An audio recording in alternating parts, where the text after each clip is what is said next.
So you were a colleague of Governor Edwards when he Yes. was a representative, and there are other local representatives that you're friends with, who in 2015, in 2014, 2015, the Governor Jindal was term limited. You knew there was going to be a new governor.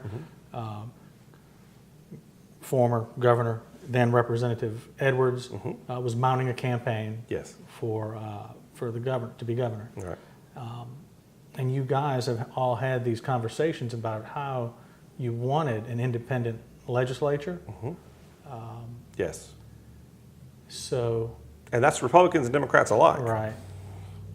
And so fast forward to 2015, Governor Edwards wins the election, and then ensues a new election in the House of Representatives for a Speaker of the House and in the Senate for President of the Senate.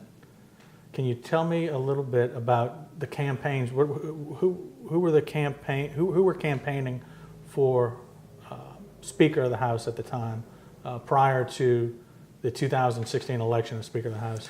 Well, you have to also go back to the governor's race itself, Okay. because I can tell you in the body of the legislature, and I'll be the first to admit, I've told him this, no one, I believe, in the Republican Party in the House of Representatives believed that John Bel Edwards was going to get elected governor. And to be candid, I didn't really think we were a red state. Bobby Jindal had been reelected for 2 years. Most of the congressional and senatorial campaigns were Republican. Everyone thought that it would be either Jay Darden or David Vitter that would be your governor. As the campaign progressed, John Bel Edwards did an excellent job in his campaign of getting his message across and doing what he needed to do to get himself elected. So I congratulate him for that. He really did something that was a big feat. And so going into it, Cameron Henry, who's a friend of mine, who I think is a great leader, he's the chairman of appropriations right now, made it known very early on that he was running for speaker. And I think that he had a very good relationship with, at the time, Senator Vitter.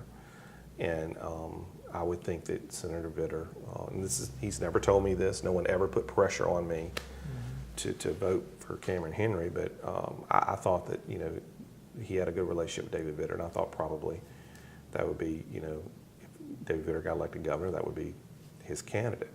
There were also some others that had, put their hat in the ring. Walt Leger, who was the Speaker pro tem my first term under Governor Jindal, had decided he was going to run. I think he did that based on Governor Edwards winning and having a Democratic governor, and there was no ambiguity about who Governor Edwards wanted to be Speaker. He wanted the Speaker to be Walt Leger. And so unlike in 2011 when I first got there, you really didn't have a speaker's race at all because this is who it was going to be by attrition. It looked like we were going to have a speaker's race, and Republicans that had committed to Cameron Henry before we knew who the governor was going to be, most of them were sticking with Cameron Henry. And I can't speak for Governor Edwards, but I think Governor Edwards felt like, I did what I had to do to get elected governor, and I respect that, and because it was no easy feat.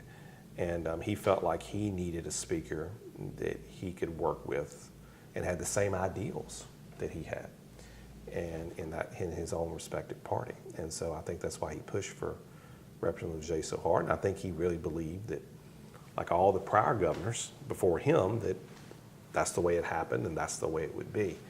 The problem that he had is that, again, I don't really think anyone thought that John Bel Edwards was going to get elected governor until about a month before he did.